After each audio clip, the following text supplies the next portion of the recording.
Hi dear students, welcome back to Abhiyan's physics class. ಇವತ್ತಿನ ಕ್ಲಾಸಲ್ಲಿ question bank ಅಲ್ಲಿರೋ 2 marks question from the chapter wave optics ನ discuss ಮಾಡುವ. ಅದರಲ್ಲಿ first question, what is wave front ಅಂತ.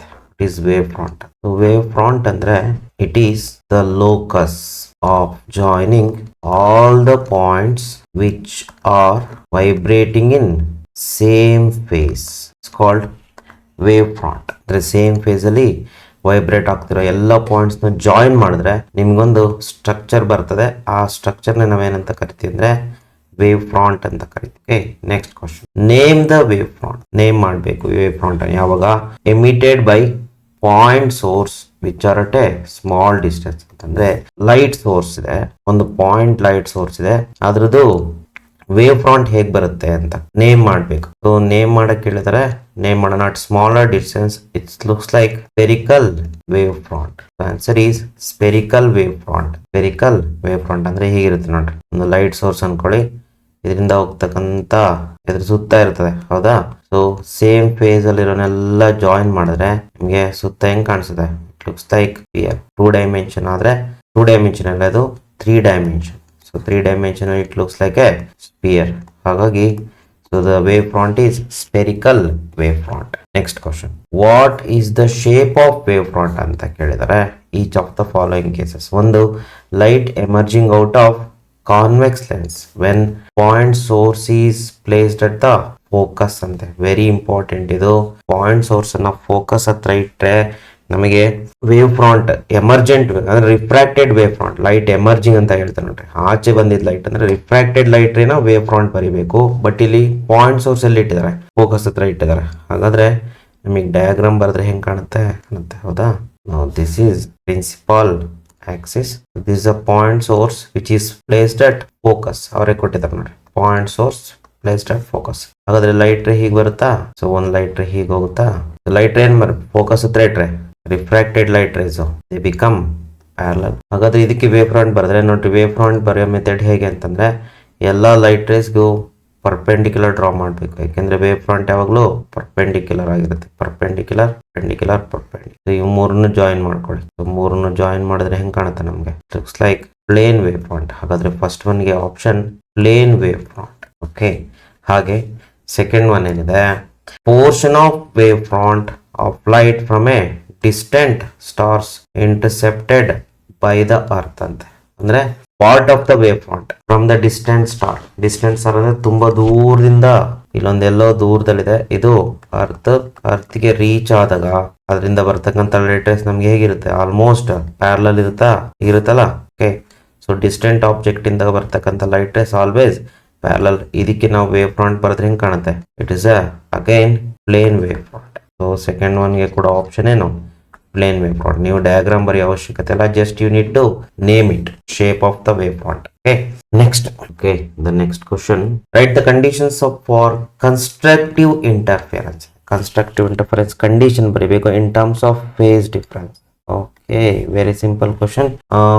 Constructive interference interface phase difference ಅಂದ್ರೆ delta phi is equal to ಎಷ್ಟಿರುತ್ತೆ? E1 multiple of phi. So this the condition. ಅಥವಾ ಹೀಗೆ ಬರೀಬಹುದು, phase difference ಹೇಗಿರ್ಬೇಕು? Interfering waves phase difference is E1 multiple of phi ಇರ್ಬೇಕು. Is 2n phi. ಇಷ್ಟು ಬರೆದ್ರೆ ಸಾಕು. ಇಲ್ಲಿ n ಅಂದ್ರೆ takes the values from 0, 1, 2, 3 and so on. n is an integer. So 0 ಕೊಟ್ರೆ 0 ಬರುತ್ತೆ, 1 ಕೊಟ್ರೆ 2 pi ಬರುತ್ತೆ, 2 ಕೊಟ್ರೆ 4 pi, like that. Next, write the condition for constructive interference in terms of path difference ಅಂತ. ನೋಡ್ರಿ, ಇವನ್ನೇ ಎಕ್ಸಾಮ್ ಅಲ್ಲಿ ಕೇಳೋವಂಥದ್ದು. 100% ಕೇಳ್ತಾರೆ, ಪಾತ್ ಡಿಫರೆನ್ಸ್ ಮತ್ತೆ ಫೇಸ್ ಡಿಫರೆನ್ಸ್. ಇಲ್ಲಿ path difference is delta X. Delta X is E1 multiple of lambda by 2. ಅಥವಾ ಇದನ್ನೇನಂತ ಬರೀಬಹುದು? 2 cancel ಆಯ್ತು ಅಂದ್ರೆ n lambda ಬೇಕಾದ್ರೂ ಬರೀಬಹುದು. So path difference is equal to E1 multiple of lambda by 2, where lambda is the wavelength of light and n is the integer. Take the value 0, 1, 2, 3 and so on. Okay, ಇಷ್ಟು ಬರೆದ್ರೆ ಸಾಕಾಗ್ತದೆ. Next question, again right the condition for destructive interference in terms of phase difference ಅಂತೆ. So destructive ಇಂಟರ್ಫರೆನ್ಸ್ಗೆ phase difference ಬರೀಬೇಕು. So 5 is equal to phase difference 5 is equal to odd multiple of 5 phase difference ಆಗಿರೋದ್ರಿಂದ ಇಲ್ಲಿ okay phase difference is equal to odd multiple of 5 ಅಂತೆ, where n is 0 1 2 3 and so on. Sorry, destructive ಸರಿ ಇದೆ, right. Next question, write the destructive interference condition for in terms of path difference. So path difference delta x, so odd multiple of 2n plus 1 lambda by, so ಇಲ್ಲಿ path difference ಹೇಗಿರಬೇಕು, ಎರಡು interference waves ಮಧ್ಯ odd multiple of lambda by 2 ಇರಬೇಕು, where lambda is wavelength of light and n takes the values from 0 1 2 3 and so on. So this is the condition. ಇಷ್ಟನ್ನು terms ನ explain ಮಾಡಿ, better explain the terms. Okay, next question, name any two phenomenon of light where confirms wave nature of light. ಯಾವ್ದೆರಡು ಲೈಟಿನ phenomena ಹೇಳ್ಬೇಕು, mention ಮಾಡಬೇಕು. So ಅದೇನ್ ಹೇಳ್ಬೇಕಂತಂದ್ರೆ ಲೈಟಿನ nature wave ಇರುತ್ತೆ ಅಂತ ಹೇಳ್ಬೇಕು. ಸೊ ಮೂರನ್ನು ಹೇಳ್ಬೋದು ನಾವಿಲ್ಲಿ. ಏನೋ ಒಂದು interference. So interference can be explain on the basis of wave nature. ಆಮೇಲೆ diffraction. So diffraction phenomena is explain on the basis of wave nature and also polarisation. Just ಅವ್ರು ಏನ್ ಕೇಳಿರೋದು, ನೇಮ್ ದೆಮ್ ಅಂತ ಕೇಳಿದ್ದಾರೆ. ನೇಮ್ ಬರೆದ್ರೆ ಸಾಕು. Next, give the expression for resultant intensity and resultant amplitude at A point when two identical coherent waves each of intensity I0 and amplitude A and phase difference phi produce interference pattern. ಇಲ್ಲಿ ನಾವು formula ಬರೀಬೇಕು ಯಾವುದಕ್ಕೆ, intensity, result intensity ಮತ್ತೆ ಆಂಪ್ಲಿಟ್ಯೂಡ್ಗೆ. So ಇಲ್ಲೇನಾಗಿದೆ, ಎರಡು ವೇವ್ಸ್ಗಳ intensity equal ಇದೆ. I1 is equal to I2 is equal to I0. So general formula ಏನು, general formula for intensity I is equal to I1 plus I2. ಒಂದು ಕೆಲಸ ಮಾಡೋಣ, ಆಂಪ್ಲಿಟ್ಯೂಡಿಗೆ ಬರೆದ್ಬಿಡೋಣ ಫಸ್ಟು, ಆಮೇಲೆ ಇಂಟೆನ್ಸಿಟಿ ಈಸಿಯಾಗಿ ಬರಿಬೋದು. ಹೇಳ್ಕೊಡ್ತೀನಿ ಹೇಗೆ ಅಂತ. ಫಾರ್ಮುಲಾ ಫಾರ್ ಆಂಪ್ಲಿಟ್ಯೂಡ್, ಇಲ್ಲಿ ಆಂಪ್ಲಿಟ್ಯೂಡ್ಗಳು ಏನಾಗಿರುತ್ತೆ, A1 is equal to A2 is equal to A0 ಅಂತ ಇಟ್ಕೊಳ್ಳೋಣ. So general formula for amplitude ಏನಾಗಿರುತ್ತೆ, ಇದು ನಿಮ್ಗೆ ಯಾವ್ದಕ್ಕೆ ಸಿಮಿಲರ್ ಇರುತ್ತೆ ಗೊತ್ತಾ, is similar to vector addition, parallelogram. ಇದು ಫಾರ್ಮುಲಾ ಬರುತ್ತೆ, ಸೇಮ್ ಅದೇ ತರನೇ ಬರುತ್ತೆ. ನೋಡೋಣ ಹಾಗಾದ್ರೆ. ಸೊ A is equal to under root A1 square plus A2 square plus 2A1 A2 cos ಫೈವ್ನೇ ಹಾಕ್ಬೇಕು, ಯಾಕೆಂದ್ರೆ ಅವರು ಫೇಸ್ ಡಿಫರೆನ್ಸ್ 5 ಅಂತ ಕೊಟ್ಟಿದ್ದಾರೆ. Don't write theta, it should be 5. A is equal to, ಇಲ್ಲಿ ಆಂಪ್ಲಿಟ್ಯೂಡ್ A ಅಂತ ಕೊಟ್ಟೋಣ, ಸ್ಮಾಲ್ a. ಕೆಲಸ ಮಾಡೋಣ, ಅದೇ ಸಿಂಬಲ್ ನ ಯೂಸ್ ಮಾಡೋಣ, ಸ್ಮಾಲ್ a. ಓಕೆ, ಅಲ್ಲಿಗೆ ಈಕ್ವಲ್ ಆದ್ರೆ ಏನಾಗುತ್ತೆ, under root this is a square plus this one is also a square plus 2 a into cos 5. A is equal to root of a square plus a square 2a square plus 2a square cos 5. A is equal to root of 2a square common ತಕ್ಕೊಂಡ್ರೆ ನಮ್ಗೆ ಏನ್ ಸಿಗುತ್ತೆ, 1 plus cos 5 ಉಳ್ಕೊಳುತ್ತೆ. ಸೊ a is equal to root of 2a square ಹಾಗಿರಲಿ, 1 plus cos 5 can be written as 1 plus cos 5 ಏನಂತ ಬರೆಯೋದು, of angle formula 2 cos square 5 by 2. ಕರೆಕ್ಟಾ? ಅಲ್ಲಿಗೆ ಏನಾಗುತ್ತೆ, ಅಂಡರ್ ರೂಟ್ 2 2s 4 ಆಗುತ್ತಾ, 4a square cos square 5 by 2. A is equal to, ಎಲ್ಲ ರೂಟಿಂದ ಆಚೆ ತಕೊಂಡ್ರೆ 2a square becomes a cos 5 by 2. So this is the formula. ನೀವೇನ್ ಮಾಡಬೇಕು, write this formula. Okay, next intensity formula ಬಹಳ ಈಸಿ. ಇಂಟೆನ್ಸಿಟಿ ಇದು ಗೊತ್ತಾಯ್ತು ಅಂದ್ರೆ ಇಂಟೆನ್ಸಿಟಿ ಹೇಗೆ ಬರಿಬಹುದು ಅಂದ್ರೆ I proportional to a square ತಾನೆ, ಆಂಪ್ಲಿಟ್ಯೂಡ್ ನ ಸ್ಕ್ವೇರ್ a ಸ್ಕ್ವೇರ್, ಅಥವಾ ಆಂಪ್ಲಿಟ್ಯೂಡ್ ಏನಾಗುತ್ತೆ, ರೂಟ್ ಆಫ್ I ಬರುತ್ತೆ. ಅಲ್ಲಿಗೆ a ಜಾಗದಲ್ಲಿ ರೂಟ್ I ಸಬ್ಸ್ಟಿಟ್ಯೂಟ್ ಮಾಡ್ರಿ. ಹಾಗಾದ್ರೆ ಈ ಜಾಗದಲ್ಲಿ ರಿಸಲ್ಟೆಂಟ್ ಆಂಪ್ಲಿಟ್ಯೂಡ್, ರಿಸಲ್ಟೆಂಟ್ ಇಂಟೆನ್ಸಿಟಿ 2 2 ಹಾಗೆ ಇರುತ್ತೆ a ಜಾಗದಲ್ಲಿ. ಇದು ಒಂದ್ ಕೆಲಸ ಮಾಡೋಣ, ಬೆಟರ್ ಇದನ್ನ ಸ್ಕ್ವೇರ್ ಮಾಡ್ಕೊಂಡು ಬೇಡ. ಸೊ ದಟ್ ಏನಾಗುತ್ತೆ ನೋಡೋಣ.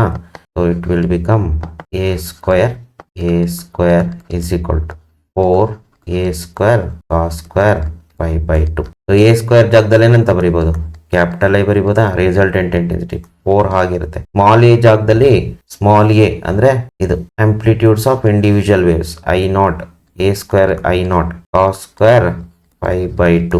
Now this is the formula for resultant intensity and this is the formula for resultant amplitude. ಯಾವಾಗ ಈಕ್ವಲ್ ಇದ್ದಾಗ ಸರ್ ನಾವು ಎಷ್ಟು ಬರಿಬೇಕು ಅಂತ ಕೇಳಿದ್ರೆ just you need to write the formulas ಅಷ್ಟೇ, ಗಿವ್ ದ ಎಕ್ಸ್ಪ್ರೆಷನ್ ಅಂತ ಕೇಳ್ತಾರೆ ನೋಡಿ. ಸೊ ಅಷ್ಟೇ, ಯಾಕೆಂದ್ರೆ ಸಿಂಬಲ್ಸ್ ಎಲ್ಲ ಅವನೇ ಕೊಟ್ಬಿಟ್ಟವನೆ, ನಾವೇನು ಸಿಂಬಲ್ಸ್ ಎಕ್ಸ್ಪ್ಲೈನ್ ಮಾಡೋ ಅವಶ್ಯಕತೆ ಇಲ್ಲ. Just you need to write this box ಅಲ್ಲಿ ಹಾಕಿದ್ನಲ್ಲ ಈ 2 ಫಾರ್ಮುಲಾಸ್ ಬರೆದ್ರೆ ಸಾಕಾಗ್ತದೆ. Okay, next question. What is meant by diffraction of light and given example ಅಂತ.